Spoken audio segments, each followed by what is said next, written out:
toxic fandoms, how Hollywood is battling fans who are just out for blood. Oh, whose fault is that, Hollywood entertainment industry?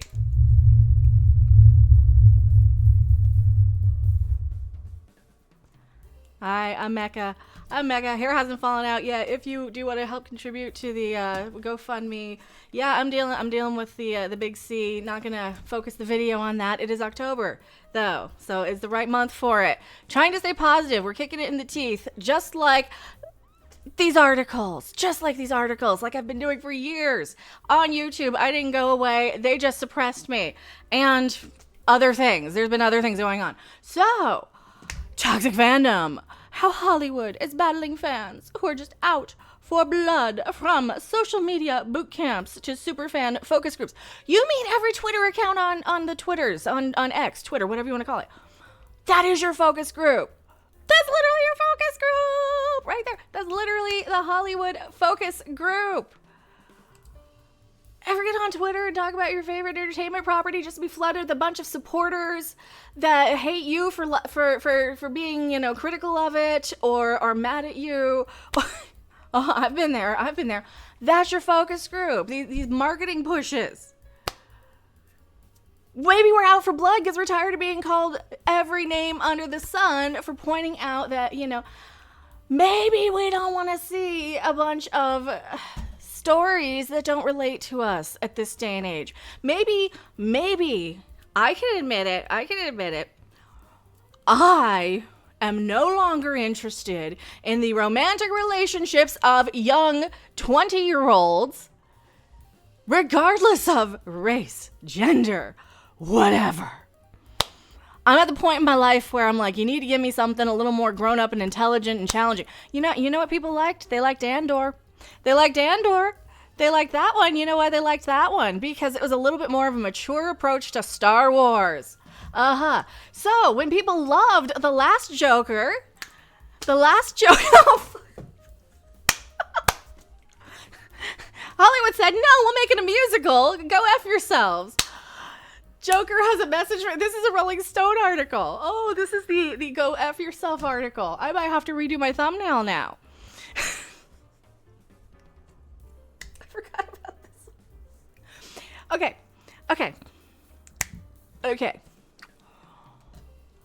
I still haven't seen it yet. You know why? Because I have zero interest in the Joker's love life. And what I have seen is the tap dancing scene and the guards having their way with old Arthur Fleck here, Joker dude. So might not be the most comfortable of a sit. Is this the more mature movie that people want? Is this going to be an instant cult classic? I see a huge push of a lot of people who really, really love this. Then again, you got the Gaga fans, you got like that musical theater crowd who are definitely going to support, sort of, or not. I don't even know. Will they put up with a lot of this? Is that going to be enough? He's been called the Clown Prince of Crime, a first-round contender for the best Batman bad guy of all time, and a supervillain IP with the same amount of brand recognition as the Caped Crusaders, arch nemesis, whatever. For most actors, he's got an excuse to go ham and or extremely ham it up. For Joaquin Phoenix and director Todd Phillips, the character was a chance to play around with decades old of comic book mythology and turn him into God's lonely bozo. Okay, well, here's the thing. I'm just telling you what I see as somebody kind of going in, not really knowing every little single plot point. I'm going in looking at this like, oh, this is going to be a musical. But this is going to be an uncomfortable thing. This is going to be more of what was in the last, only set to music. So maybe focus on that instead of, okay. I guess props for trying to do something different, but this reminds me way too much of like a Last Jedi sort of thing, only forgetting that a standalone Joker movie that made $1 billion because of the right time, place, situation, the right amount of everything, might not have the same resonating power the next time around when you change it so much and turn it into a musical. I don't know. I could be wrong.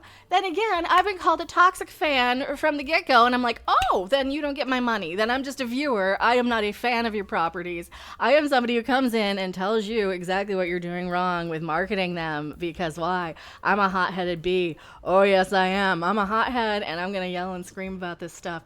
See, this is why I'm not worried about fighting the big C right now. I've never backed down from a fight in my life, and certainly not against Hollywood, the entertainment industry, any of that stuff. Box office. Let's talk a little bit about the box office for Joker 2. $40 million. $40 million. $200 million budget. $200 million budget on this movie. Why did it need $200 million? I'm wondering if it's mostly a prison and surreal musical theater. Sort of. People keep telling me, don't watch it, save your time, save your time. I'm like, I kind of have to at this point if I keep talking about it. But at the same time, I'm not leaving the house because, I'm recovering from stuff right now. Fans want their money back after watching the awful Joker 2 after the sequel releases with a 39% on Rotten Tomatoes. Is it fair? I don't know if it's awful or not.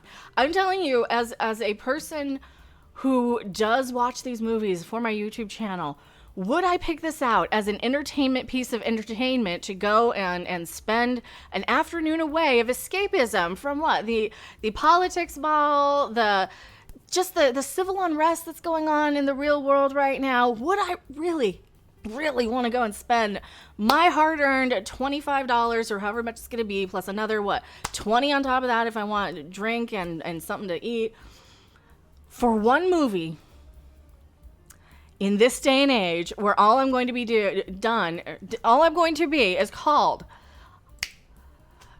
toxic, go F yourselves. Like, okay, then you don't get money from the movie. People are saying it was awful. They're demanding a refund.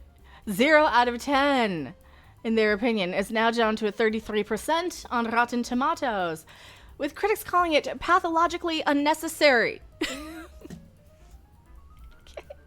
Joker fans are left disappointed and asking for refunds after watching Folie, Deux in the theater.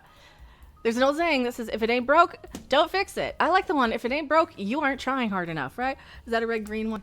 That's close to it, or you ain't trying. I'm misquoting it. If I'm misquoting red green, then I'm losing my honorary Canadianism, which is advice that the team behind Joker 2. I'm not adding that in. I'm leaving it in, and people are going to go, what the heck she's talking about? And like 5 people are going to get it, and they're going to be like, oh, yeah, I know stuff. I know stuff sometimes, don't I? 2019 Joker received widespread critical and commercial success, with Todd Phillips and Joaquin Phoenix delving deep into comic book villain and portraying the tortured soul of Arthur Fleck.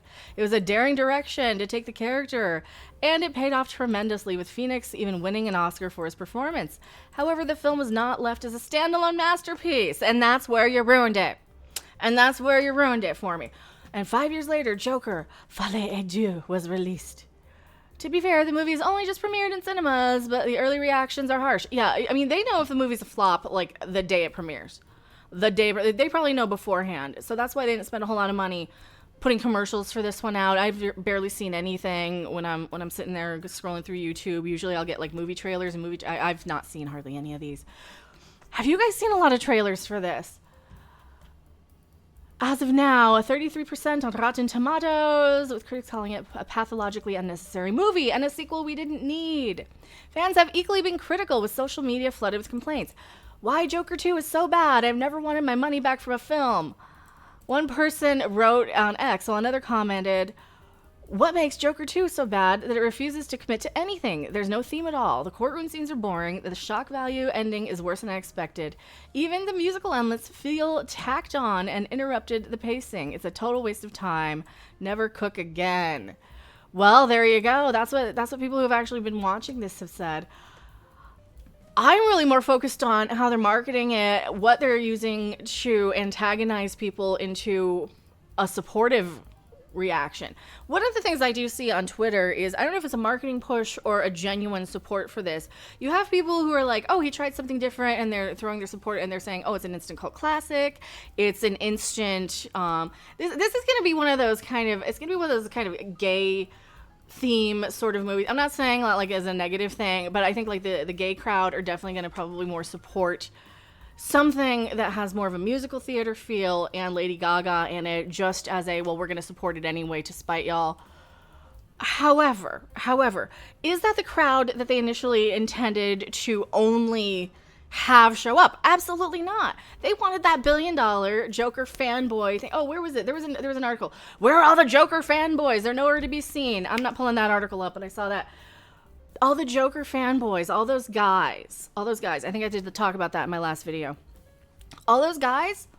Well, guess what? You called them all toxic fans.